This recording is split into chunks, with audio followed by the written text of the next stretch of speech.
Erdogan nowadays is one of the boogeymen in the Western world.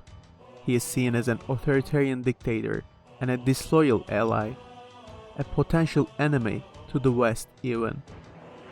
However, it wasn't always like that. There was a time when Erdogan was the darling of the West. He was shown as the model Islamic leader, culturally Islamic, secular, supporter of liberal ideas and free markets. In this video, I will be covering the early years of Erdogan, Turkey's honeymoon. Before we get to the video, please subscribe and leave a like. Enjoy. 2003 elections had resulted in an overwhelming victory for Erdogan's AK Party. Despite only getting 30% in the elections, due to the 10% election threshold, many parties had failed to enter the parliament, and Erdogan had gained the control of the 66% of the Turkish parliament. He had a mess at hand. Turkey at the time was barely developing. It had a GDP per capita of around $4,000, which was lower than Syria and around the same as Middle Eastern countries like Lebanon, Libya, and Iran. It had a debt to GDP ratio of 70%, a negative credit rating, and an inflation rate of 75%. Turkish infrastructure barely existed. The combined length of all roads was around 5,000 kilometers. Luckily for Erdogan, the West loved the new AK Party government. It was liberal, pro-Western, pro-EU, and pro-free markets. As soon as Erdogan got elected as the prime minister, Turkish credit ratings skyrocketed. This new funding was immediately invested into massive infrastructure projects. From 2002 to 2013, the length of total roads had quadrupled. Thousands of bridges, airports, and hydroelectric power plants were built. Education was another priority of the AK Party government in this time period. Education budget was increased by sevenfold, and campaigns were started to encourage parents to send their daughters to schools, which was a big problem at the time in Turkey. These investments, combined with the improved relations with the West and the EU, and overall competent management of the economy, did wonders.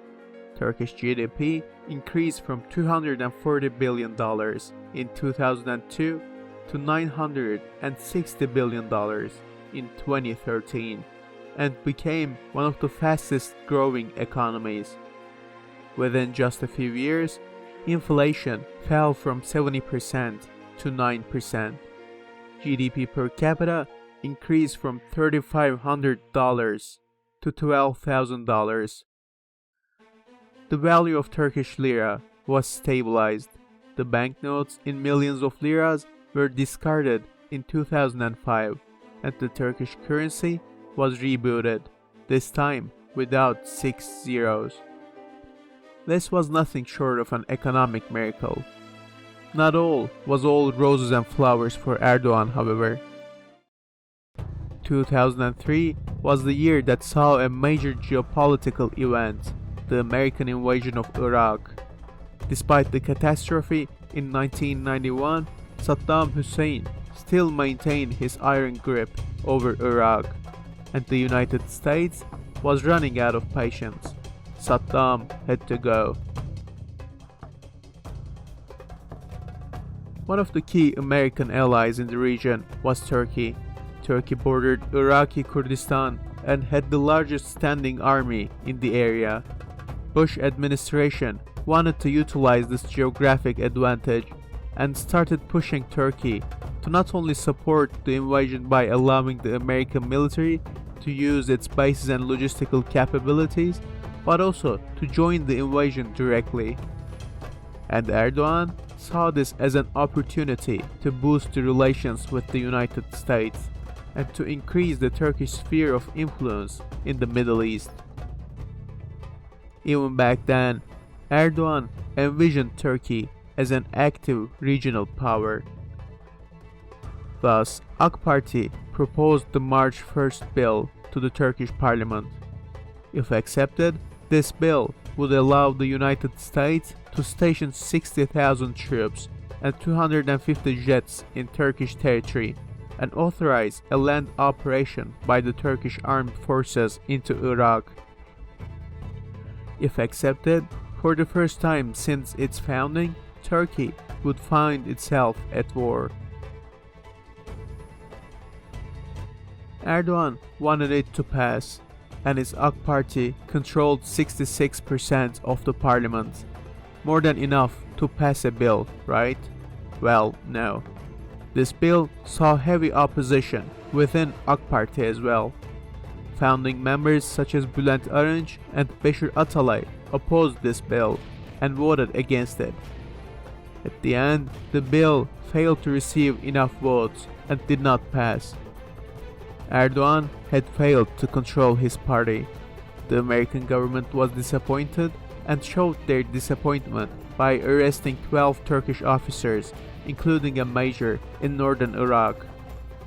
The Turkish officers were treated as prisoners of war by the Americans and were interrogated for 60 hours. Even though this increased the tensions between the United States and Turkey, nothing else came out of it. However, this would be known as the Hood incident and marked the United States as an enemy in the minds of the Turkish people. Another positive development brought by AK Party in those years was Turkey's EU membership application. Immediately after Erdogan's election, European Union declared that it would open negotiations with Turkey without delay in 2004. Turkish process of accession to the EU officially started in October 2005.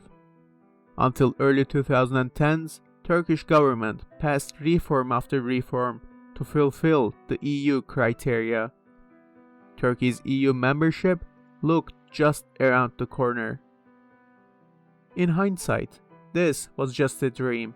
Turkey was always at the brink of war with Greece and occupied half of Cyprus. On top of these, Turkey was huge and poor. Now, Turkey was not poorer than Romania or Bulgaria at the time. However, unlike them, Turkey had a massive population that was larger than the population of France. Full membership of Turkey would put a huge economic burden on the richer parts of the EU and trigger mass immigration.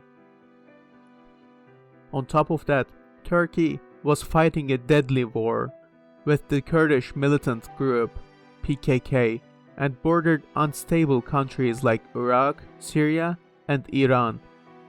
If Turkey became a full member, all of Turkey's geopolitical security problems would suddenly also be problems of Brussels. Instead of extending the EU's borders to the ever more problematic Middle East, dealing with the economic, social, and security problems, I believe EU would always choose to keep a short and secure border with a NATO ally Turkey and keep Turkey as an outside partner. Even if Turkey did not have problems with Greece and Cyprus, it would never be accepted into the EU. But the dream was there back then, and people believed in it. And even if the full EU membership was a distant dream, Turkey largely benefited from social and economic reforms that came with the membership process. This was Turkey's honeymoon with Erdogan. The economy was growing at an unprecedented pace. The people were nearing the first world levels in terms of income, education, and social freedoms. Maybe for the first time since the 80s, Turkish people believed they had a bright future. In May 16, 2007, Turkish President Ahmet Necdet Sezer's term was due to end. This was AK Party's opportunity to get rid of the remnants of the old 90s regime. Meanwhile, the military and the secularists saw this as a great threat. Especially the military was highly irritated by Erdogan On top of Erdogan's religious rhetoric, Turkish military and the secularists saw some of his EU reforms anti-nationalistic and unpatriotic. Some argued that Erdogan was selling the nation to the West. The military and the bureaucracy of Turkey started oiling the propaganda machine. Erdogan had to lose this, otherwise the old Kemalist Turkey would forever be lost. Turkey was shook in March 29th with groundbreaking reports from Nokta magazine that belonged to Erdogan's ally, the Gülenists. Now, I plan to cover the Gülen movement in my next video, so bear with me. They published the alleged diaries of the Chief of Naval Staff at the time. According to these documents, several high-ranking officials, including the Chief of Naval Staff, Özden Örnek, were involved in the planning of a coup attempt. The military did not like this at all. On April 12, Chief of Staff General Yaşar Büyükanıt declared that he believed the parliament would elect the president that wasn't only secular by word, but also by heart. The next day, the military court ordered a raid on Nokta magazine and confiscated its computers. The very next day, anti-government NGOs called the Turkish people to gather in Atatürk's mausoleum in Ankara to protect the secular Turkish Republic. Almost 500,000 people gathered in the streets of Ankara to protest AK Party. This rally would be known as the Republican rallies. However, the Republican rallies did not have the desired effect and they sizzled out within a few days. The tensions rose when President Sezer advised the parliament not to elect an AK Party member as his successor. Naturally, the AK Party government found this insane. They were the democratically elected government and they would elect the president they wish. Erdogan nominated his friend Abdullah Gül. This further upset the military, for Gül's wife wore hijab. It was unthinkable for them for a hijabi woman to be the first lady of Turkey. The presidential election was on April 27th, and the military did not intend to stay out of it. That day, the military published a memorandum signed by the Chief of Staff, Yaşar Büyükanıt, in its website. The statement, without explicitly blaming AK Party and Erdogan, warned against Islamic reactionaries and stated that if needed, the military would be ready to intervene and restore the democratic institutions. This was a threat. Either elect our candidate or we will overthrow you. However, neither happened. Erdogan was not a pushover. He reminded the Chief of Staff that the military worked under the Prime Minister and that the generals reported to him, not the other way around. He also got significant backing from the West. Both the United States and the EU backed Erdogan with stern messages. The government proceeded with the elections. Erdogan had won his first victory against the military. However, Abdullah Gül still couldn't be elected. This time, the courts moved against Erdogan. The Turkish Constitutional Court passed a law out of nowhere that stated that at least 367 out of the 550 MPs had to be present for a presidential election to be valid. But AK Party only had 354 votes. Erdogan was 13 MPs short. There was only one way out: snap elections. Thus, Turkey went to elections on July 2007. AK Party had built its election platform around the civilianization of Turkey. The Turkish constitution at the time was drafted by the military government in 1980 and gave considerable power to military courts. On top of this, the promises about human rights, social freedoms, and economic development were renewed. Considering the stellar job done by AK Party, it didn't need to change much. Erdogan won a massive victory in the elections. His votes had increased from 30% to 46%. Though the number of AK Party MPs decreased, as the right-wing National Movement Party managed to overcome the election threshold and entered the parliament. The presidential election was renewed with the new parliament. Baikal's Republican People's Party once again boycotted the elections. Yet, his boycott was broken with the participation of the National Movement MPs. Devlet Bahçeli and his National Movement Party was thus saving Erdogan from a tight spot, even though the two did not get along at the time.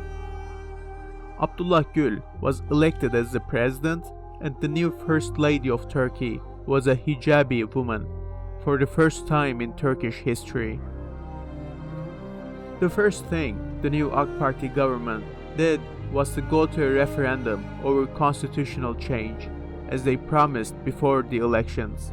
The parliament's election term was changed from 5 years to 4 years, as well as some other laws around presidential elections.